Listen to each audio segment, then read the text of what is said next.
Nous voilà maintenant à l'étape 3, celle de configurer votre système pour pouvoir vendre. Alors, il n'y a pas énormément à faire, mais il y a quand même quelques détails importants.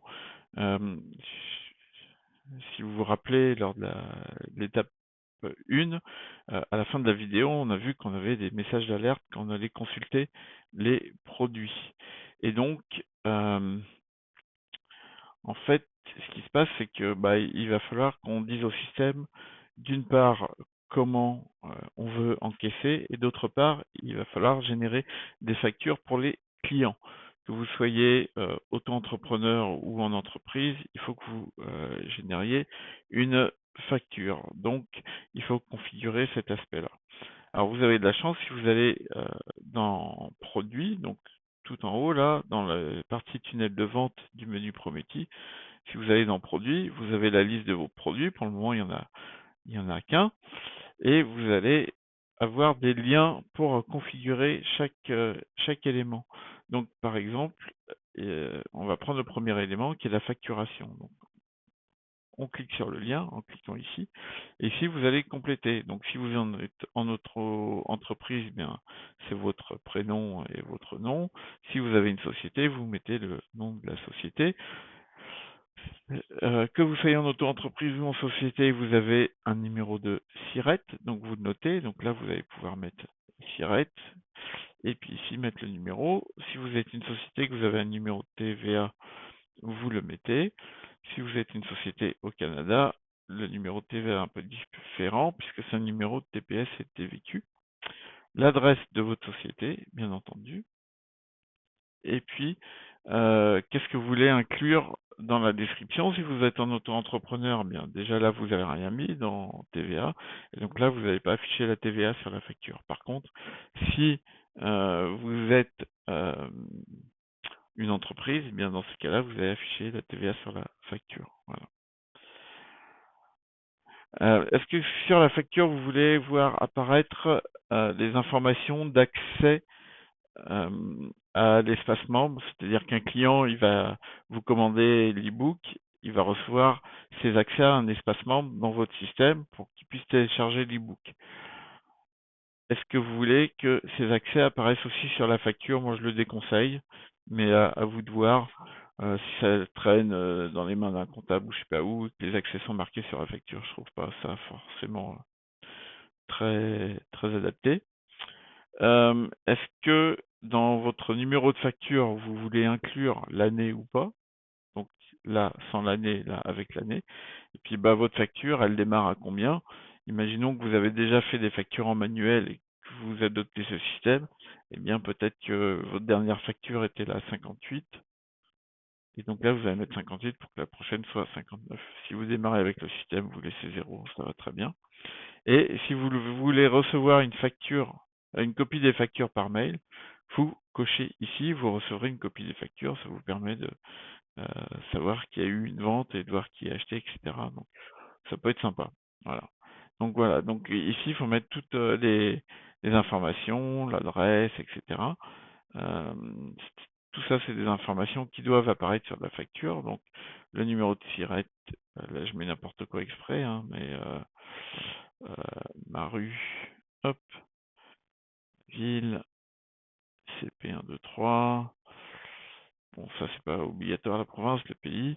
Et puis si vous voulez rajouter des mentions sur la facture, vous pouvez le faire. Par exemple, si vous êtes euh, auto-entrepreneur, TVA non applicable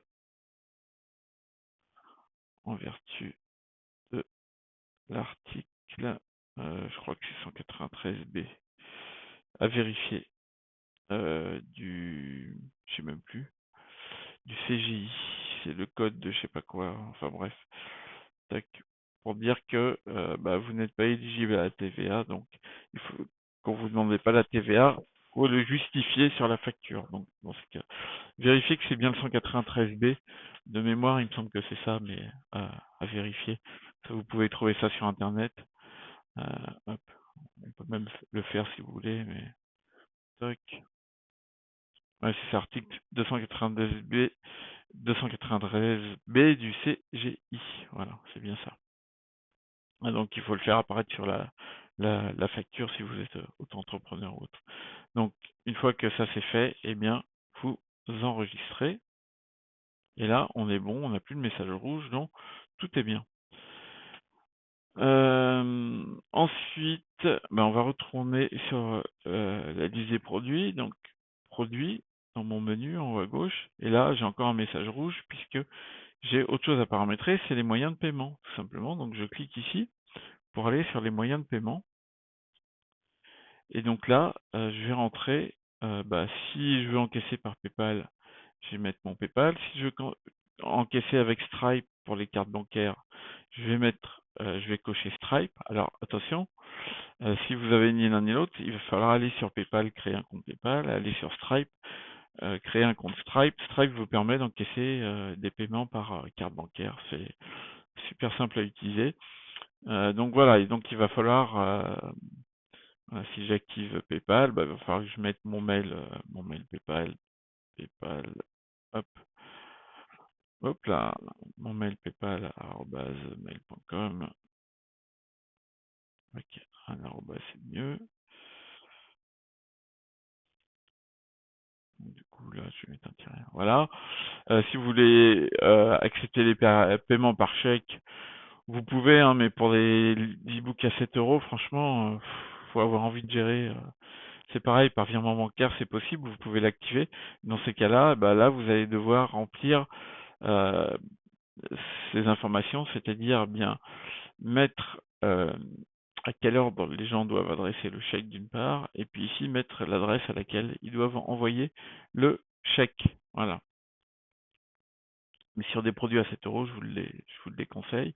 Puis Stripe, bah, si vous le cochez, pareil, il va falloir saisir votre clé secrète euh, Stripe et vos clés de publication Stripe. Donc ça, vous les obtiendrez en créant un compte chez Stripe. Ils vous donneront tout ça.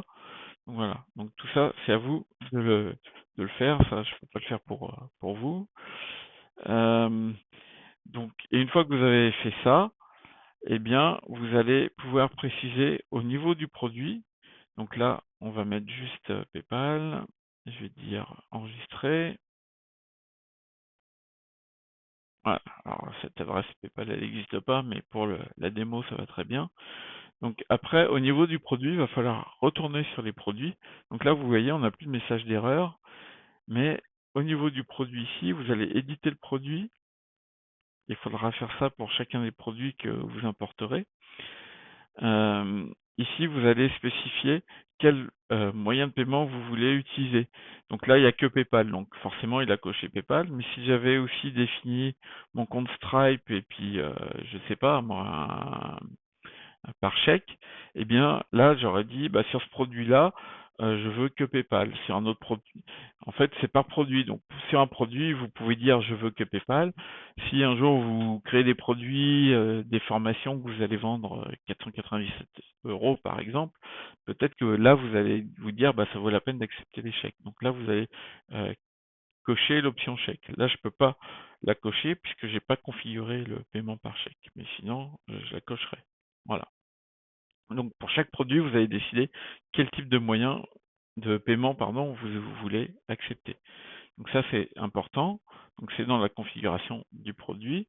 Et puis le dernier élément important, alors là il va falloir aller chercher tout en bas dans les menus. Il va falloir aller dans mon compte ici et mes renseignements personnels. Et là, il va falloir compléter votre profil, en tout cas au moins le vérifier, parce que, comme je vous ai dit, le, les pages et tout ça, elles sont personnalisées, donc il faut être sûr que votre nom apparaisse dans les pages. Je vais vous donner un exemple.